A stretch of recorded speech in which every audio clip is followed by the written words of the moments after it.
Oi pessoal, o vídeo de hoje é sobre as tendências pedagógicas na prática escolar. É um tema que está sempre caindo em concurso público. Ele pode ser encontrado no livro Filosofia da Educação, do Lucchesi. As tendências pedagógicas elas são divididas em dois grandes grupos. O primeiro grupo é a pedagogia liberal e o segundo é a pedagogia progressista. Na pedagogia liberal, ela é dividida em 4 tendências: tradicional, renovada, progressivista ou diretiva, renovada não diretiva e tecnicista. E na pedagogia progressista, ela é dividida em 3: a libertadora, a libertária e a crítico-social dos conteúdos. Todas elas vão ser contextualizadas com os conceitos de papel da escola, conteúdos de ensino, métodos, relacionamento professor-aluno, pressupostos da aprendizagem e manifestações na prática escolar. Primeiro, a gente vai começar com a pedagogia liberal. A doutrina liberal apareceu como justificação do capitalismo, que, ao defender a predominância da liberdade e dos interesses individuais da sociedade, estabeleceu uma forma de organização social baseada na propriedade privada dos meios de produção, também denominada de sociedades de classes. A pedagogia liberal é uma manifestação própria desse tipo de sociedade. Sustenta a ideia de que a escola tem por função preparar os indivíduos para o desempenho de papéis sociais, de acordo com as aptidões individuais. Embora difunda a ideia de igualdade de oportunidades, não leva em conta a desigualdade de condições. Iniciou-se com a pedagogia tradicional e, por razões de recomposição da hegemonia da burguesia, evoluiu para a pedagogia renovada, a escola nova, o que não significou a substituição de uma pela outra, pois ambas conviveram e convivem na prática escolar. Quem quiser saber mais sobre isso, tem um vídeo aqui no canal chamado Escola e Democracia. É um livro do Demerval Saviani, fala justamente sobre isso. 1.1 Tendência liberal tradicional. O papel da escola. A atuação da escola consiste na preparação intelectual e moral dos alunos para assumir sua posição na sociedade. O compromisso da escola é com a cultura, os problemas sociais pertencem à sociedade. O caminho cultural em direção ao saber é o mesmo para todos os alunos, desde que se esforcem. Assim, os menos capazes devem lutar para superar suas dificuldades e conquistar seu lugar junto aos mais capazes. Caso não consigam, devem procurar um ensino mais profissionalizante. Conteúdos de ensino são os conhecimentos e valores sociais acumulados pelas gerações adultas e repassados ao aluno como verdades. As matérias de estudo visam preparar o aluno para a vida, são determinadas pela sociedade e ordenadas na legislação. Os conteúdos são separados da experiência do aluno e das realidades sociais, valendo pelo valor intelectual, razão pela qual a pedagogia tradicional é criticada como intelectualista e às vezes como enciclopédica. Métodos baseiam-se na exposição verbal ou demonstração da matéria. Tanto a exposição quanto a análise são feitas pelo professor, observados os seguintes passos: A. Preparação do aluno. B. Apresentação. C. Associação. D. Generalização. E E. Aplicação. A ênfase nos exercícios na repetição de conceitos ou fórmulas na memorização visa disciplinar a mente e formar hábitos. Relacionamento professor-aluno. Predomina a autoridade do professor, que exige atitude receptiva dos alunos e impede qualquer comunicação entre eles no decorrer da aula. O professor transmite o conteúdo na forma de verdade a ser absorvida. Em consequência, a disciplina imposta é o meio mais eficaz para assegurar a atenção e o silêncio. Pressupostos da aprendizagem. A ideia de que o ensino consiste em repassar os conhecimentos para o espírito da criança é acompanhada de uma outra, a de que a capacidade de assimilação da criança é idêntica à do adulto, apenas menos desenvolvida. Os programas, então, devem ser dados numa progressão lógica estabelecida pelo adulto, sem levar em conta as características próprias de cada idade. A aprendizagem, assim, é receptiva e mecânica, para o que se recorre frequentemente à coação. A retenção do material ensinado é garantida pela repetição de exercícios sistemáticos e recapitulação da matéria. A transferência da aprendizagem depende do treino. É indispensável a retenção a fim de que o aluno possa responder às situações novas de forma semelhante às respostas dadas em situações anteriores. A fim de que o aluno possa responder às situações novas de forma semelhante às respostas dadas em situações anteriores. A avaliação se dá por verificações de curto prazo, interrogatórios orais e de prazo mais longo, provas escritas, trabalhos de casa. O esforço é, em geral, negativo, punição, notas baixas, apelos aos pais e, às vezes, é positivo, as classificações. Manifestações na prática escolar. A pedagogia liberal tradicional é viva e atuante em nossas escolas. Incluem-se as escolas religiosas ou leigas que adotam uma orientação clássico-humanista ou uma orientação humano-científica, sendo que esta se aproxima mais do modelo de escola predominante em nossa história educacional. 1.2 Tendência liberal renovada progressivista ou diretiva. Papel da escola. A finalidade da escola é adequar as necessidades individuais ao meio social e, para isso, ela deve se organizar de forma a retratar o quanto possível a vida. Todo ser dispõe dentro de si mesmo de mecanismos de adaptação progressiva ao meio e de uma consequente integração dessas formas de adaptação no comportamento. Tal integração se dá por meio de experiências que devem satisfazer ao mesmo tempo os interesses do aluno e as exigências sociais. À escola cabe suprir as experiências que permitam ao aluno educar-se num processo ativo de construção e reconstrução do objeto, numa interação entre estruturas cognitivas do indivíduo e estruturas do ambiente. Conteúdos de ensino. Como o conhecimento resulta da ação a partir dos interesses e necessidades, os conteúdos de ensino são estabelecidos em função de experiências que o sujeito vivencia frente a desafios cognitivos e situações problemáticas. Dá-se, portanto, muito mais valor aos processos mentais e habilidades cognitivas do que a conteúdos organizados racionalmente. Trata-se de aprender a aprender, ou seja, é mais importante o processo de aquisição do saber do que o saber propriamente dito. Método de ensino. A ideia de aprender fazendo está sempre presente. Valorizam-se as tentativas experimentais, a pesquisa, a descoberta, o estudo do meio natural e social, o método de solução de problemas.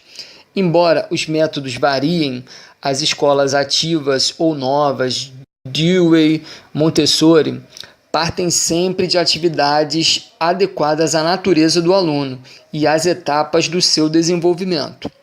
Na maioria delas, acentua-se a importância do trabalho em grupo, não apenas como técnica, mas como condição básica do desenvolvimento mental. Os passos básicos do método ativo são: a. Colocar o aluno numa situação de experiência que tenha um interesse por si mesma. B. O problema deve ser desafiante como estímulo à reflexão. C. O aluno deve dispor de informações e instruções que lhe permitam pesquisar a descoberta de soluções. D. Soluções provisórias devem ser incentivadas e ordenadas, com a ajuda discreta do professor. E letra E. Deve-se garantir a oportunidade de colocar as soluções à prova, a fim de determinar sua utilidade para a vida. Relacionamento professor-aluno. Não há lugar privilegiado para o professor. Antes, seu papel é auxiliar o desenvolvimento livre e espontâneo da criança. Se intervém, é para dar forma ao raciocínio dela. A disciplina surge de uma tomada de consciência dos limites da vida grupal. Assim, aluno disciplinado é aquele que é solidário, participante, respeitador das regras do grupo. Para se garantir um clima harmonioso dentro da sala de aula, é indispensável um relacionamento positivo entre professores e alunos, uma forma de instaurar a vivência democrática, tal qual deve ser a vida em sociedade. Pressupostos de aprendizagem. A motivação depende da força de estimulação do problema e das disposições internas e interesses do aluno. Assim, aprender se torna uma atividade de descoberta. É uma autoaprendizagem, sendo o ambiente apenas o meio estimulador. É retido o que se incorpora à atividade do aluno pela descoberta pessoal. O que é incorporado passa a compor a estrutura cognitiva para ser empregado em novas situações. A avaliação é fluida e tenta ser eficaz à medida que os esforços e os êxitos são pronta e explicitamente reconhecidos pelo professor. Manifestações na prática escolar. Os princípios da pedagogia progressivista vêm sendo bastante difundidos nos cursos de licenciatura e muitos professores sofrem sua influência. Entretanto, sua aplicação é reduzidíssima, não somente por falta de condições objetivas, como também porque se choca com uma prática pedagógica basicamente tradicional. Alguns métodos são adotados em escolas particulares, como o método Montessori, o método dos centros de interesse de De Crowley, o método de projetos de Dewey.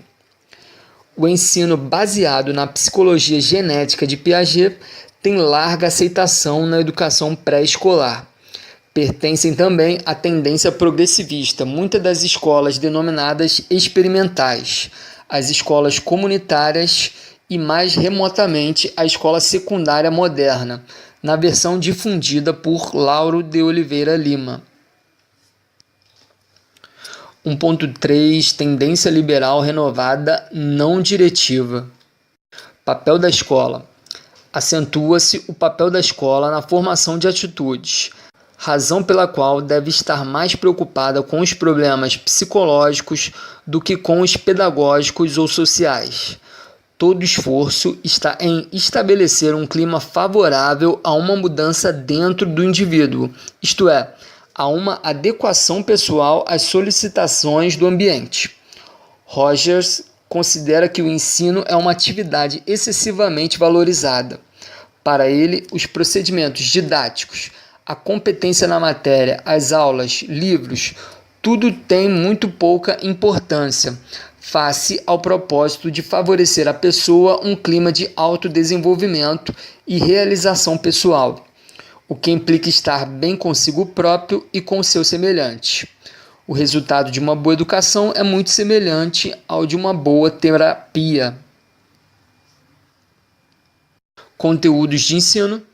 A ênfase que esta tendência põe nos processos de desenvolvimento das relações e da comunicação torna secundária a transmissão de conteúdos. Os processos de ensino visam mais facilitar aos estudantes os meios para buscarem por si mesmos os conhecimentos que, no entanto, são dispensáveis. Métodos de ensino. Os métodos usuais são dispensados, prevalecendo quase que exclusivamente o esforço do professor em desenvolver um estilo próprio para facilitar a aprendizagem dos alunos. Rogers explicita algumas das características do professor facilitador: aceitação da pessoa do aluno, capacidade de ser confiável, receptivo e ter plena convicção na capacidade de autodesenvolvimento do estudante. Sua função restringe-se a ajudar o aluno a se organizar, utilizando técnicas de sensibilização, onde os sentimentos de cada um possam ser expostos, sem ameaças. Assim, o objetivo do trabalho escolar se esgota nos processos de melhor relacionamento interpessoal como condição para o crescimento pessoal. Relacionamento professor-aluno. A pedagogia não diretiva propõe uma educação centrada no aluno, visando formar sua personalidade através da vivência de experiências significativas que lhe permitam desenvolver características inerentes à sua natureza. O professor é um especialista em relações humanas, ao garantir o clima de relacionamento pessoal e autêntico. Ausentar-se é a melhor forma de respeito e aceitação plena do aluno. Toda intervenção é ameaçadora e inibidora da aprendizagem. Pressupostos de aprendizagem. A motivação resulta do desejo de adequação pessoal na busca da autorrealização. É, portanto, um ato interno. A motivação aumenta quando o sujeito desenvolve o sentimento de que é capaz de agir em termos de atingir suas metas pessoais, isto é, desenvolve a valorização do eu. Aprender é modificar suas próprias percepções, daí que apenas se aprende o que estiver significativamente relacionado com essas percepções. Resulta que a retenção se dá pela relevância do aprendido em relação ao eu, ou seja, o que não está envolvido com o eu não é retido e nem transferido. Portanto, a avaliação escolar perde inteiramente o sentido, privilegiando-se a autoavaliação. Manifestações na prática escolar. O inspirador da pedagogia não diretiva é Rogers, na verdade, mais psicólogo clínico do que educador. Suas ideias influenciam um número expressivo de educadores e professores, principalmente orientadores educacionais e psicólogos escolares, que se dedicam ao aconselhamento. Menos recentemente, podem-se citar também tendências inspiradoras na escola de Summerhill, do educador Neil. 1.4 Tendência liberal tecnicista. Papel da escola. Num sistema social harmônico, orgânico e funcional, a escola funciona como modeladora do comportamento humano, através de técnicas específicas. A educação escolar compete organizar o processo de aquisição de habilidades, atitudes e conhecimentos específicos, úteis e necessários para que os indivíduos se integrem na máquina do sistema social global. Tal sistema social é regido por leis naturais.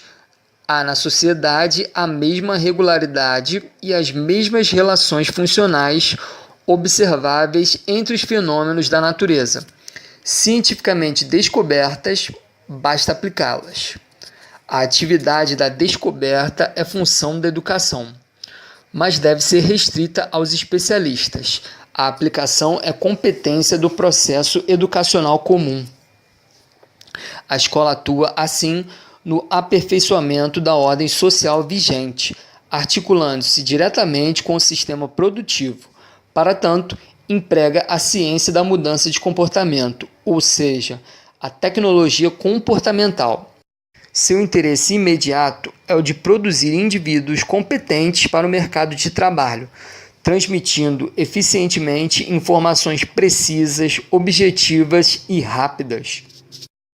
A pesquisa científica, a tecnologia educacional, a análise experimental do comportamento garantem a objetividade da prática escolar, uma vez que os objetivos instrucionais, conteúdos, resultam da aplicação de leis naturais que independem dos que a conhecem ou executam. Conteúdos de ensino são as informações, princípios científicos, leis, etc., estabelecidos e ordenados numa sequência lógica e psicológica por especialistas. É matéria de ensino apenas o que é redutível ao conhecimento observável e mensurável. Os conteúdos decorrem, assim, da ciência objetiva, eliminando-se qualquer sinal de subjetividade. O material instrucional encontra-se sistematizado nos manuais, nos livros didáticos, nos módulos de ensino, nos dispositivos audiovisuais, etc. Métodos de ensino consistem nos procedimentos e técnicas necessárias ao arranjo e controle nas condições ambientais que assegurem a transmissão e recepção de informações. Se a primeira tarefa do professor é modelar respostas apropriadas aos objetivos instrucionais, a principal é conseguir o comportamento adequado pelo controle do ensino. Daí a importância da tecnologia educacional. A tecnologia educacional é a aplicação sistemática de princípios científicos, comportamentais e tecnológicos a problemas educacionais, em função de resultados efetivos, utilizando uma metodologia e abordagem sistêmica abrangente. Qualquer sistema instrucional, há uma grande variedade deles, possui 3 componentes básicos: objetivos instrucionais operacionalizados em comportamentos observáveis e mensuráveis, procedimentos instrucionais e avaliação. As etapas básicas de um processo de ensino-aprendizagem são: letra A. Estabelecimento de comportamentos terminais através de objetivos instrucionais. B. Análise da tarefa de aprendizagem a fim de ordenar sequencialmente os passos da instrução. E C. Executar o programa, reforçando gradualmente as respostas corretas correspondentes aos objetivos.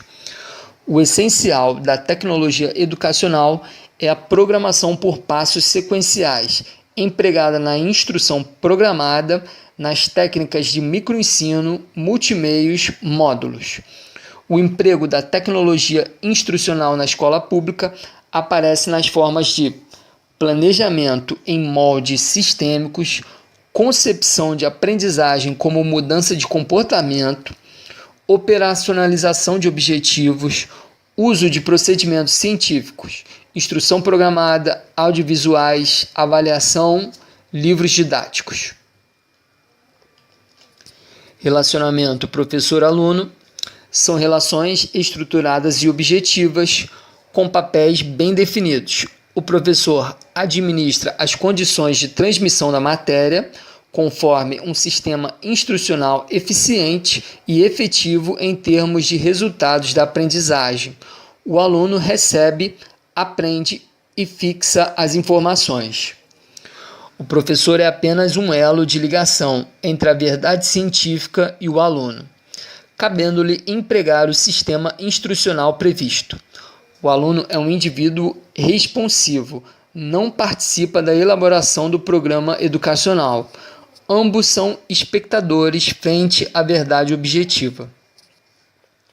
A comunicação professor-aluno tem um sentido exclusivamente técnico, que é o de garantir a eficácia da transmissão do conhecimento.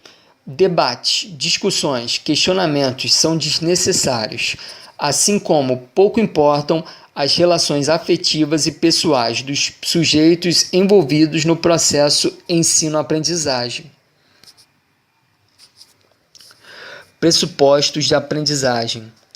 As teorias de aprendizagem que fundamentam a pedagogia tecnicista dizem que aprender é uma questão de modificação do desempenho.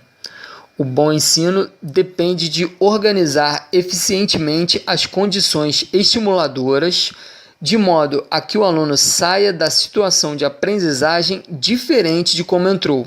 Ou seja, o ensino é um processo de condicionamento através do uso de reforçamento das respostas que se quer obter. Assim, os sistemas instrucionais visam ao controle do comportamento individual face objetivos pré-estabelecidos. Trata-se de um enfoque diretivo do ensino, centrado no controle das condições que cercam o organismo que se comporta. O objetivo da ciência pedagógica, a partir da psicologia, é o estudo científico do comportamento, descobrir as leis naturais que presidem as reações físicas do organismo que aprende, a fim de aumentar o controle das variáveis que o afetam. Os componentes da aprendizagem, motivação, retenção, transferência, decorrem da aplicação do comportamento operante. Segundo Skinner, o comportamento aprendido é uma resposta a estímulos externos, controlados por meio de reforços que ocorrem com a resposta ou após a mesma. Se a ocorrência de um comportamento operante é seguida pela apresentação de um estímulo reforçador, a probabilidade de reforçamento é aumentada. Entre os autores que contribuem para os estudos de aprendizagem, destacam-se Skinner, Gagne e Mager. Manifestações na prática escolar. A influência da pedagogia tecnicista remonta à segunda metade dos anos 50, o Programa Brasileiro Americano de Auxílio ao Ensino Elementar. Entretanto, foi introduzida mais efetivamente no final dos anos 60, com o objetivo de adequar o sistema educacional à orientação político-econômica do regime militar, inserir a escola nos modelos de racionalização do sistema de produção capitalista. É quando a orientação escola novista cede lugar à tendência tecnicista, pelo menos no nível de política oficial. Os marcos de implantação do modelo tecnicista são as leis 5.540, de 68, e 5.692, de 71, que reorganizam o ensino superior e o ensino de primeiro e segundo grau. A despeito da máquina oficial, não há indícios seguros de que os professores da escola pública tenham assimilado a pedagogia tecnicista, pelo menos em termos de ideário. A aplicação da metodologia tecnicista, planejamento, livros didáticos, procedimentos de avaliação, não configura uma postura tecnicista do professor. Antes, o exercício profissional continua mais para uma postura eclética em torno de princípios pedagógicos assentados nas pedagogias tradicional e renovada. Número 2. Pedagogia progressista. O termo progressista, emprestado de Snyders, é usado aqui para designar as tendências que, partindo de uma análise crítica das realidades sociais, sustentam implicitamente as finalidades sociopolíticas da educação. Evidentemente, a pedagogia progressista não tem como institucionalizar-se numa sociedade capitalista. Daí ser ela um instrumento de luta dos professores ao lado de outras práticas sociais. A pedagogia progressista se manifesta em 3 tendências: a libertadora, mais conhecida como pedagogia de Paulo Freire; a libertária, que reúne os defensores da autogestão pedagógica; e a crítico-social dos conteúdos, que, diferentemente das anteriores, acentua a primazia dos conteúdos no seu confronto com as realidades sociais. 2.1 Tendência progressista libertadora. Papel da escola. Não é próprio da pedagogia libertadora falar em ensino escolar, já que sua marca é a atuação não formal. Entretanto, educadores engajados no ensino escolar vêm adotando pressupostos dessa pedagogia.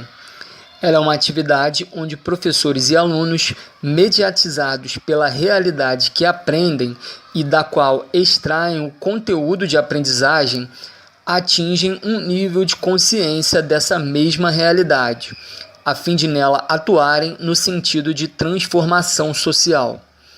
A educação libertadora questiona concretamente a realidade das relações do homem com a natureza e com os outros homens, visando a uma transformação. Daí ser uma educação crítica. Conteúdos de ensino.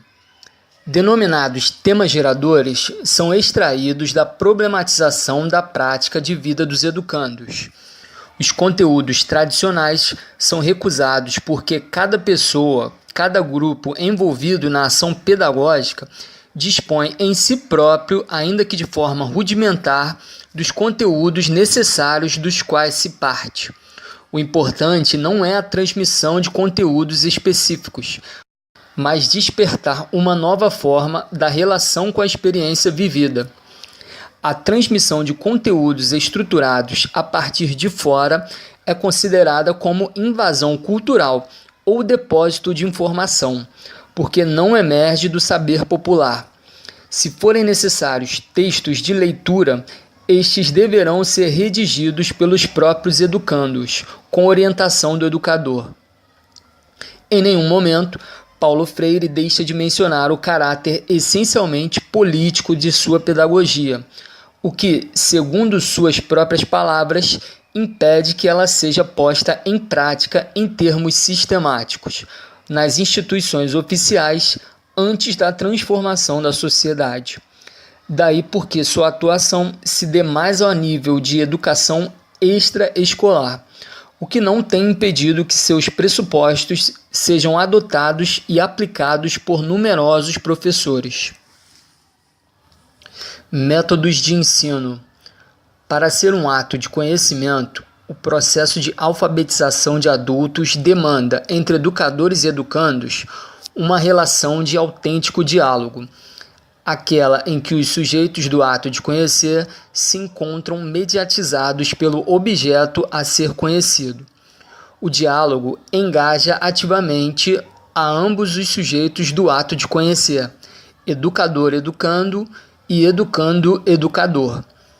A forma de trabalho educativo é o grupo de discussão, a quem cabe autogerir a aprendizagem, definindo o conteúdo e a dinâmica das atividades. O professor é um animador que deve descer ao nível dos alunos, adaptando-se às suas características e ao desenvolvimento próprio de cada grupo. Deve caminhar junto, intervir o mínimo indispensável, embora não se furte, quando necessário, a fornecer uma informação mais sistematizada.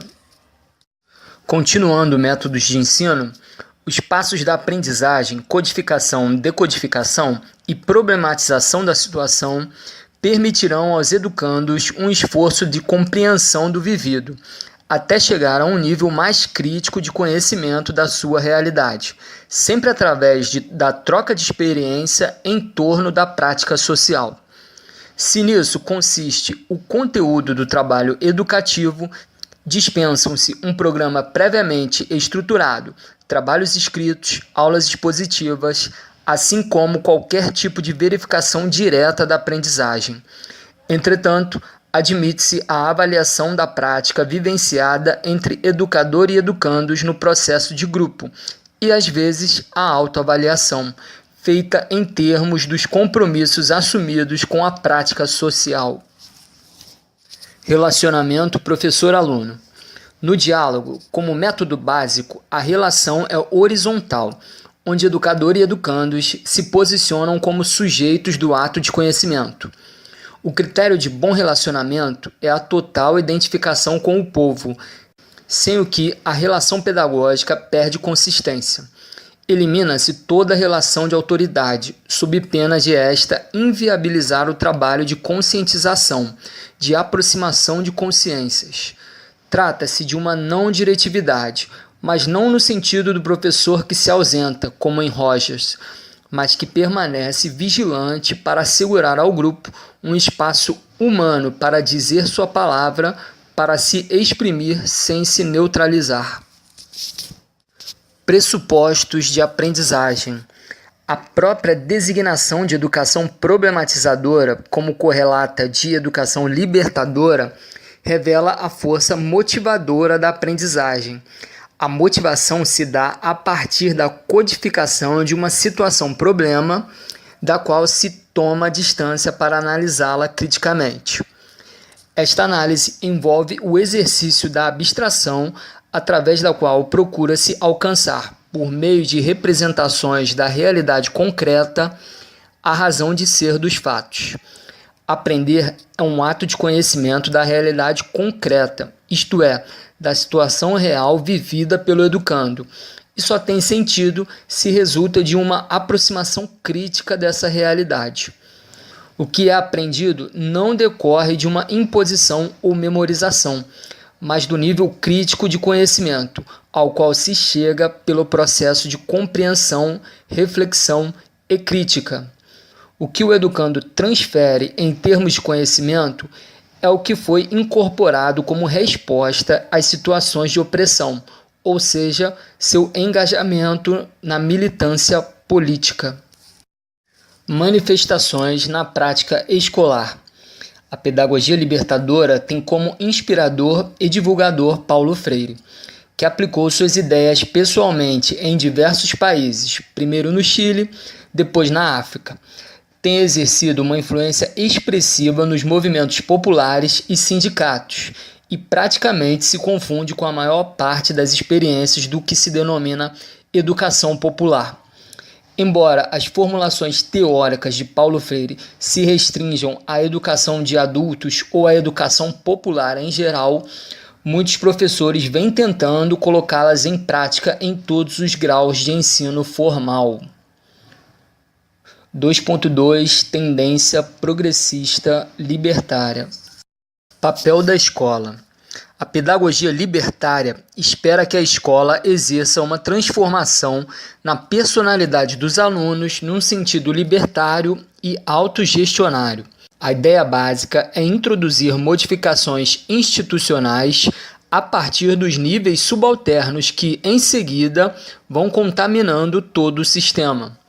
A escola instituirá, com base na participação grupal, mecanismos institucionais de mudança, assembleias, conselhos, eleições, reuniões, de tal forma que o aluno, uma vez atuando nas instituições externas, leve para lá tudo o que aprendeu. Outra forma de atuação da pedagogia libertária, correlata à primeira, é, aproveitando a margem de liberdade do sistema, criar grupos de pessoas com princípios educativos autogestionários, associações, grupos informais, escolas autogestionárias. Há um sentido expressamente político, à medida que se afirma o indivíduo como produto do social e que o desenvolvimento individual somente se realiza no coletivo. A autogestão é, assim, o conteúdo e o método. Resume tanto o objetivo pedagógico quanto o político. A pedagogia libertária, na sua modalidade mais conhecida entre nós, a pedagogia institucional, pretende ser uma forma de resistência contra a burocracia como instrumento da ação dominadora do Estado, que tudo controla, retirando a autonomia. Conteúdos de ensino. As matérias são colocadas à disposição do aluno, mas não são exigidas. São um instrumento a mais, porque o importante é o conhecimento que resulta das experiências vividas pelo grupo, especialmente a vivência de mecanismos de participação crítica. Conhecimento aqui não é a investigação cognitiva do real, para extrair dele um sistema de representações mentais, mas a descoberta de respostas às necessidades e às exigências da vida social.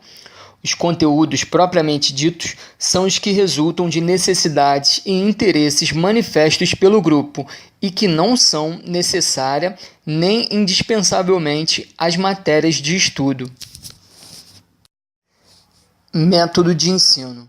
É na vivência grupal, na forma de autogestão, que os alunos buscarão encontrar as bases mais satisfatórias de sua própria instituição, graças à sua própria iniciativa e sem qualquer forma de poder. Trata-se de colocar nas mãos dos alunos tudo o que for possível, o conjunto da vida, as atividades e a organização do trabalho no interior da escola, menos a elaboração dos programas e a decisão dos exames que não dependem nem dos docentes nem dos alunos. Os alunos têm a liberdade de trabalhar ou não, ficando o interesse pedagógico na dependência de suas necessidades ou das do grupo. O progresso da autonomia, excluída qualquer direção de fora do grupo, se dá num crescendo. Primeiramente, a oportunidade de contatos, aberturas, relações informais entre alunos e, em seguida, o grupo começa a se organizar, de modo que todos possam participar de discussões, cooperativas, assembleias, isto é, diversas formas de participação e expressão pela palavra. Quem quiser fazer outra coisa, ou entra em acordo com o grupo ou se retira. No terceiro momento, o grupo se organiza de forma mais efetiva e, finalmente, no quarto momento, parte para a execução do trabalho.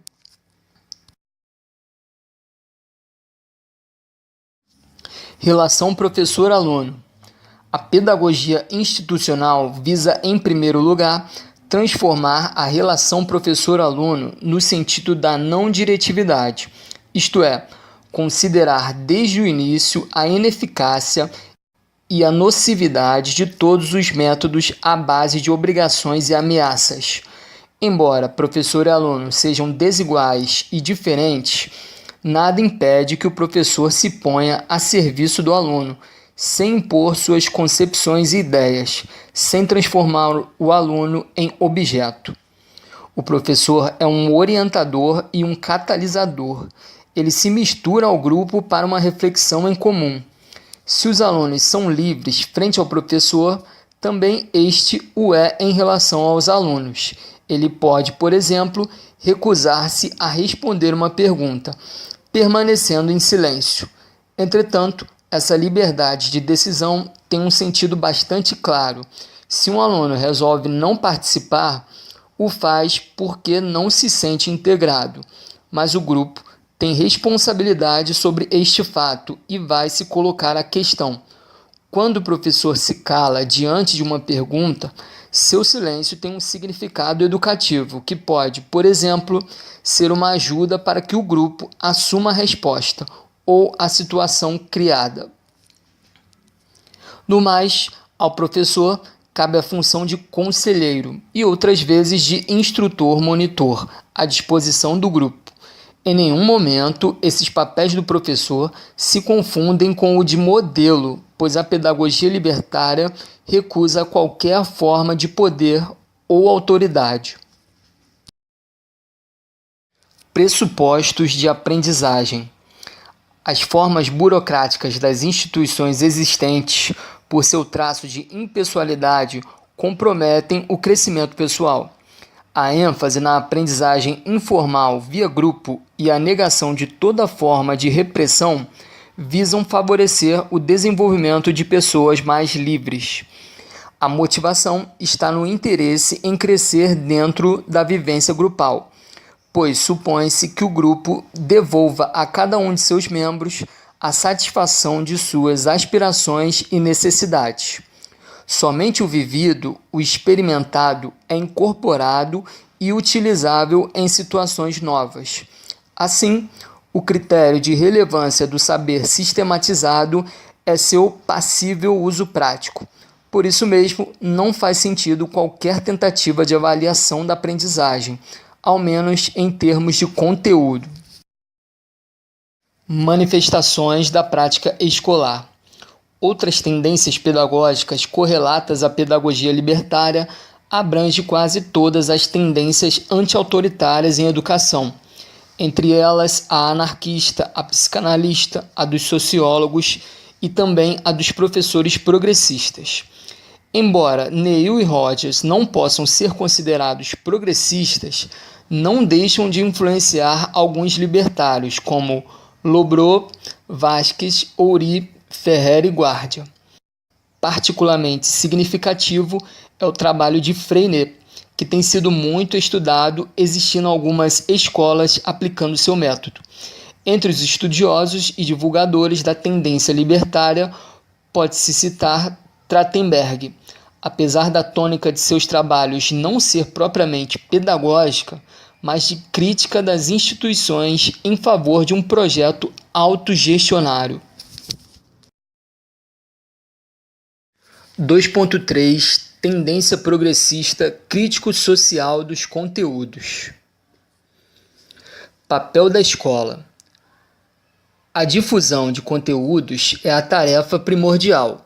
Conteúdos vivos, concretos, indissociáveis das realidades sociais. A valorização da escola como instrumento de apropriação do saber é o melhor serviço que se presta aos interesses populares, já que a própria escola pode contribuir para eliminar a seletividade social e torná-la democrática. Se a escola é parte integrante do todo social, agir dentro dela é também agir no rumo da transformação da sociedade. A função da pedagogia dos conteúdos é dar um passo à frente no papel transformador da escola, mas a partir das condições existentes. Assim, a condição para que a escola sirva aos interesses populares é garantir a todos um bom ensino, isto é, a apropriação dos conteúdos escolares básicos que tenham ressonância na vida dos alunos.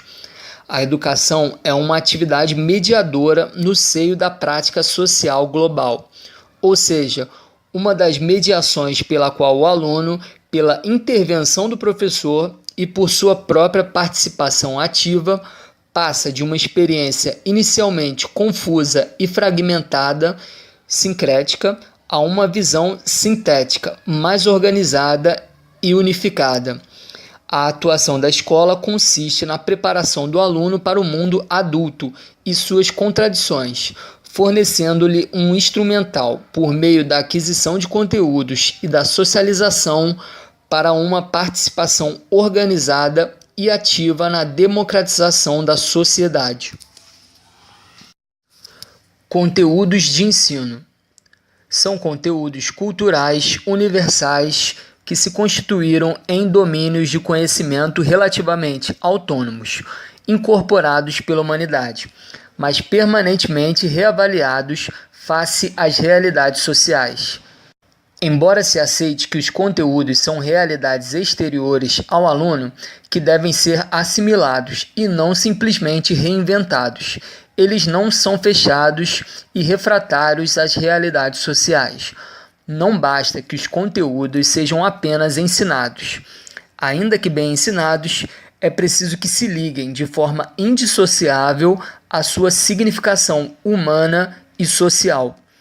Essa maneira de conceber os conteúdos do saber não estabelece oposição entre cultura erudita e cultura popular, mas uma relação de continuidade em que progressivamente se passa da experiência imediata e desorganizada ao conhecimento sistematizado.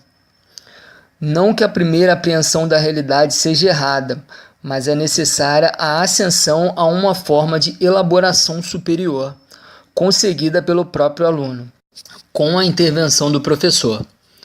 Ao admitir um conhecimento relativamente autônomo, assume o saber como tendo um conteúdo relativamente objetivo, mas ao mesmo tempo introduz a possibilidade de uma reavaliação crítica frente a esse conteúdo.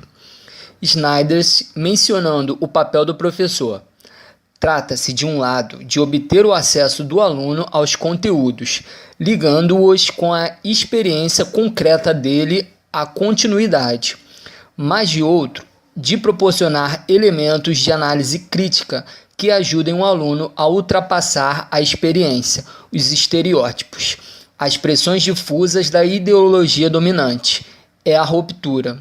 Dessas considerações, resulta claro que se pode ir do saber ao engajamento político, mas não o inverso, sob o risco de se afetar a própria especificidade do saber e até cair-se numa forma de pedagogia ideológica, que é o que se critica na pedagogia tradicional e na pedagogia nova. Métodos de ensino. A questão dos métodos se subordina à dos conteúdos. Se o objetivo é privilegiar a aquisição do saber e de um saber vinculado às realidades sociais, é preciso que os métodos favoreçam a correspondência dos conteúdos com os interesses do aluno e que estes possam reconhecer nos conteúdos o auxílio ao seu esforço de compreensão da realidade. Prática social. Nem se trata dos métodos dogmáticos de transmissão do saber da pedagogia tradicional, nem da sua substituição pela descoberta, investigação ou livre expressão das opiniões, como se o saber pudesse ser inventado pela criança, na concepção da pedagogia renovada. Os métodos de uma pedagogia crítico-social dos conteúdos não partem de um saber artificial, depositado a partir de fora, nem do saber espontâneo, mas de uma relação direta com a experiência do aluno, confrontada com o saber trazido de fora. O trabalho docente relaciona a prática vivida pelos alunos com os conteúdos propostos pelo professor, momento em que se dará a ruptura em relação à experiência pouco elaborada. Tal ruptura apenas é possível com a introdução explícita pelo professor dos elementos novos de análise a serem aplicados criticamente à prática do aluno. Uma aula começa pela constatação da prática real, havendo em seguida a consciência dessa prática no sentido de referi-la aos termos do conteúdo proposto, na forma de um confronto entre a experiência e a explicação do professor. Vale dizer, vai-se da ação à compreensão e da compreensão à ação, até a síntese, o que não é outra coisa senão a unidade entre teoria e a prática. Relação professor-aluno. Se o conhecimento resulta de trocas que se estabelecem na interação entre o meio natural, social ou cultural e o sujeito, sendo o professor o mediador, então a relação pedagógica consiste no provimento das condições em que professores e alunos possam colaborar para fazer progredir essas trocas. O papel do adulto é insubstituível, mas acentua-se também a participação do aluno no processo, ou seja, o aluno com sua experiência imediata num contexto cultural participa na busca da verdade, ao confrontá-la com os conteúdos e modelos expressos pelo professor. Mas esse esforço do professor em orientar, em abrir perspectivas a partir dos conteúdos, implica um envolvimento com o estilo de vida dos alunos, tendo consciência, inclusive, dos contrastes entre sua própria cultura e a do aluno. Não se contentará em satisfazer apenas as necessidades e carências, buscará despertar outras necessidades, acelerar e disciplinar os métodos de estudo, exigir o esforço do aluno, propor conteúdos e modelos compatíveis com suas experiências vividas para que o aluno se mobilize para uma participação ativa. O papel de mediação exercido em torno da análise dos conteúdos exclui a não diretividade como forma de orientação do trabalho escolar, porque o diálogo adulto-aluno é desigual. O adulto tem mais experiência acerca das realidades sociais, dispõe de uma formação para ensinar, possui conhecimentos e a ele cabe fazer a análise dos conteúdos em confronto com as realidades sociais. A não diretividade abandona os alunos a seus próprios desejos, como se eles tivessem uma tendência espontânea a alcançar os objetivos esperados da educação. Sabemos que as tendências espontâneas e naturais são tributárias das condições de vida e do meio. Não são suficientes o amor a aceitação. Para que os filhos dos trabalhadores adquiram o desejo de estudar mais, é necessária a intervenção do professor para levar o aluno a acreditar nas suas possibilidades, a ir mais longe, a prolongar a experiência vivida. Pressupostos de aprendizagem. Por um esforço próprio, o aluno se reconhece nos conteúdos e modelos sociais apresentados pelo professor. Assim, pode ampliar sua própria experiência. O conhecimento novo se apoia numa estrutura cognitiva já existente, ou o professor provê a estrutura de que o aluno ainda não dispõe. O grau de envolvimento na aprendizagem depende tanto da prontidão e disposição do aluno, quanto do professor e do contexto da sala de aula. Aprender é desenvolver a capacidade de processar informações e lidar com os estímulos do ambiente, organizando os dados disponíveis da experiência. Em consequência, admite-se o princípio da aprendizagem significativa, que supõe, como passo inicial, verificar aquilo que o aluno já sabe. O professor precisa saber compreender o que os alunos dizem ou fazem. O aluno precisa compreender o que o professor procura dizer. A transferência da aprendizagem se dá a partir do momento da síntese, isto é, quando o aluno supera sua visão parcial e confusa e adquire uma visão mais clara e unificadora. Resulta com clareza que o trabalho escolar precisa ser avaliado, não como julgamento definitivo e dogmático do professor, mas como uma comprovação para o aluno de seu progresso em direção a noções mais sistematizadas. Manifestações na prática escolar. O esforço de elaboração de uma pedagogia dos conteúdos está em propor modelos de ensino voltados para a interação conteúdos-realidades sociais. Portanto, visando avançar em termos de uma articulação do político e do pedagógico, aquele como extensão deste, ou seja, a educação a serviço da transformação das relações de produção. Ainda que a curto prazo se espere do professor maior conhecimento dos conteúdos de sua matéria e o domínio de formas de transmissão, a fim de garantir maior competência técnica, sua contribuição será tanto mais eficaz quanto mais seja capaz de compreender os vínculos de sua prática com a prática social global, tendo em vista a democratização da sociedade brasileira, o atendimento aos interesses das camadas populares, a transformação estrutural da sociedade brasileira. Os grandes estudiosos são Makarenko, Suchodolski, Manacorda e Snyders e o brasileiro Saviani. Representam também as propostas aqui apresentadas os inúmeros professores da rede escolar pública, que se ocupam competentemente de uma pedagogia de conteúdos articulada com a adoção de métodos que garantam a participação do aluno que, muitas vezes sem saber, avançam na democratização efetiva do ensino para as camadas populares. Tá aí, pessoal, uma análise completa das tendências pedagógicas de acordo com Lucchesi. Novamente falando, é um tema que cai bastante em concurso público. Eu vou ficando por aqui. Espero que vocês tenham gostado. Curtam, se inscrevam no canal. Um abraço aí.